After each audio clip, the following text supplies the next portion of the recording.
Monkey Man is an incredibly ambitious first at-bat for director Dev Patel, but is it maybe a little too ambitious? Let's talk about it. What's up, my dude? Your friendly neighborhood Tony here, and as I do in all my movie reviews, I'm gonna give you a little bit of information about Monkey Man, who made it, what it's about, all that good stuff. Then we'll go into the things I did and did not like about the movie, the pros and cons. And finally, I'm gonna let you know who I think Monkey Man is for, if anyone. If that kind of thing sounds cool to you and you want to keep up to speed on all the new big movies that are coming out in theaters and at home on streaming, make sure you subscribe. In Monkey Man, an anonymous young man unleashes a campaign of vengeance against the corrupt leaders that murdered his mother and continue to systematically victimize the poor and powerless. Monkey Man is an action thriller written and directed and starring Dev Patel. He's known from such movies as Slumdog Millionaire, Chappie, The Green Knight, and M. Night Shyamalan's Avatar. But we won't hold that against him. This is Patel's directorial debut. He originally wanted Jordan Peele to direct it, in fact, but Peele would go on to produce the movie with Dev Patel writing and directing. It's in theaters this weekend and is rated R for a whole hell of a lot of violence, some suggestive material, language, and drug use. And it runs a little bit shy of 2 hours. In addition to Dev Patel, the movie stars Sharlto Copley, I think that's how you pronounce his name. He's actually the guy that played Chappie in that movie. So it's kind of cool that Dev brought him back here. You also have a number of well-known Indian actors and actresses. I'm going to do my best with their names here. There's Pitobash,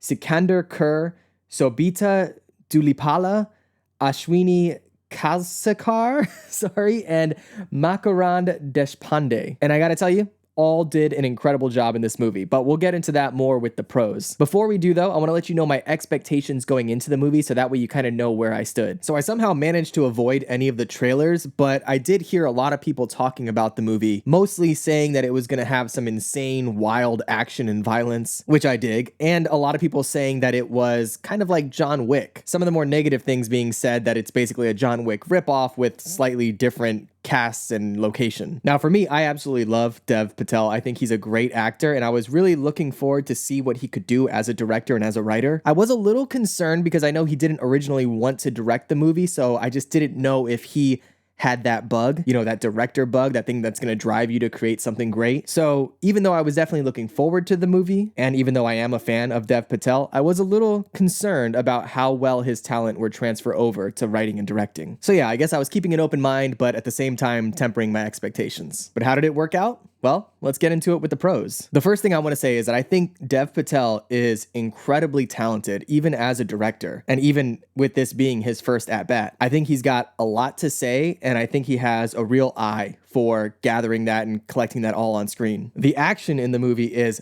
absolutely wild and hyper violent and really entertaining, while at the same time being very creative. And although we've seen a lot of that, whether it's with John Wick or the Extraction movies or Nobody or any of these super violent movies that we've been seeing lately, I think that he kind of paves his own path here where he's able to, yes, derive some inspiration from some of those other movies, but at the same time keep it original to his own taste. It also has this really deep and rich lore behind it. There's a lot of going into Indian mythology. They also deal a lot with socioeconomic barriers and differences between classes in India, and as well as a lot of political injustice. So there's a lot more going on here than just a big violent action movie. That said, the overarching plot is pretty simple and straightforward, but at the same time, you really feel for the main character, so you want to see him succeed. And of course, it doesn't hurt that the main character is played by Dev Patel, who I feel like a lot of people sympathize with and who's just a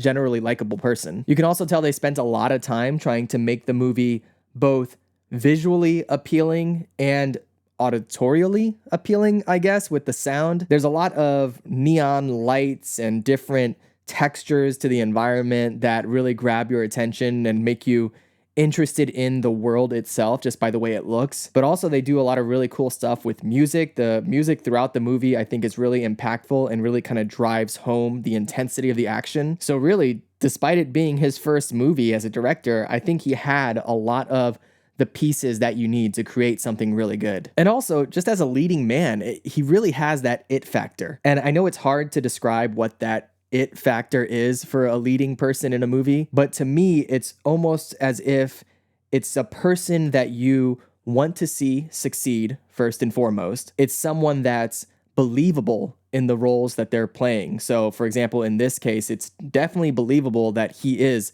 the character that he is, that he's been through some of the challenges that he's been through, and also believable that he's a badass who can do sick martial arts moves. Apparently, Dev Patel is, in fact, a black belt in Taekwondo. And I didn't know that going into the movie. I didn't find that out until afterwards. But just from watching the movie, as somebody who's studied and practiced martial arts for a large percentage of my life, he's got some legit moves. My dude had a really mean spinning back kick or a turning side kick. It was legit. So yeah, I think he's great. I think a lot of the cast alongside him was really great as well. Pitobash, who plays kind of the sidekick character in the movie, I think was great. He was so likable and fun while still being a little questionable throughout the movie. You're not quite sure where his loyalty lies. Overall, I think very good.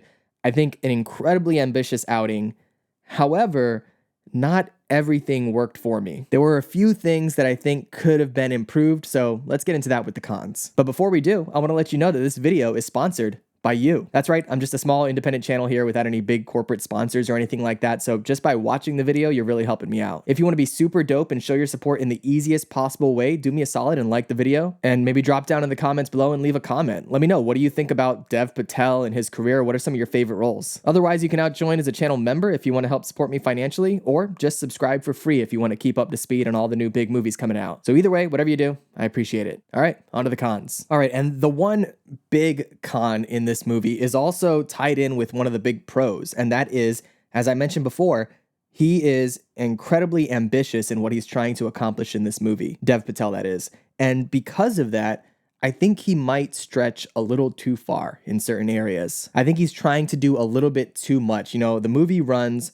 almost 2 hours long, and there are some significant chunks in the middle where the pacing for me just fell off a cliff. And I really feel like if they had streamlined it and kind of narrowed their focus, they could have shaved off close to half an hour. If this movie had come in at an hour and a half, I feel like it would have been perfect for the type of movie that they're trying to make here. You know, there's a big action sequence towards the beginning of the movie and another massive action sequence at the very end, the kind of culmination of everything. But in the middle there's a solid 45 minutes where, not to say nothing happens, things are happening, the plot is developing, but the sudden shift in energy is palpable. But then, of course, at the end, when everything just goes balls to the wall, it almost makes up for all of the time that we spent just waiting for something to happen. Not fully, but almost. There's also some pretty basic tropes that they touch on and use throughout the movie, which, you know, I can't really say are bad things. They're just things that we see all the time in these types of movies. And so, although it is trying to do some unique and different things, it does rely on a lot of the same old story points that we've seen time and time again. Okay, and then we're going to get into the things that really irritated me. For one, a sin of modern action movies is the use of shaky cam and super close-ups. So a lot of times in action movies, when the choreography maybe isn't that good, or maybe the people that are doing the stunts can't quite pull it off, they'll use these techniques where they punch in super tight so you're getting a real close-up of the action, and then they'll kind of shake the camera around so it looks like more is happening than actually is happening. And they do that so much in this movie, and it drives me crazy, because I know that Dev Patel can pull off these moves, and I know that the action probably looks sick, but we just can't really see what's going on for such large chunks of the movie. And in fact, with those close-ups, it wasn't just in the action, which really bugged me, because it's one thing to try to mask the action by using these close-ups.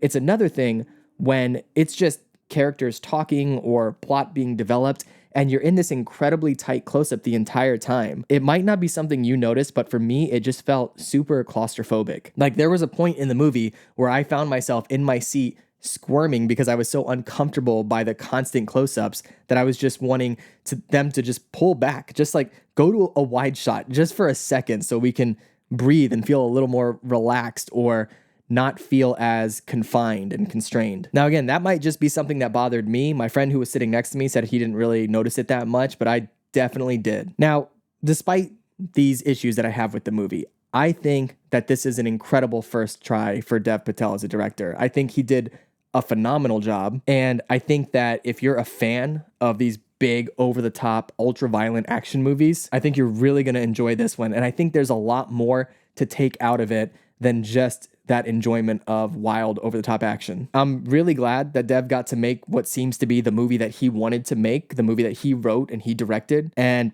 I can't wait to see what he does next. Is it perfect?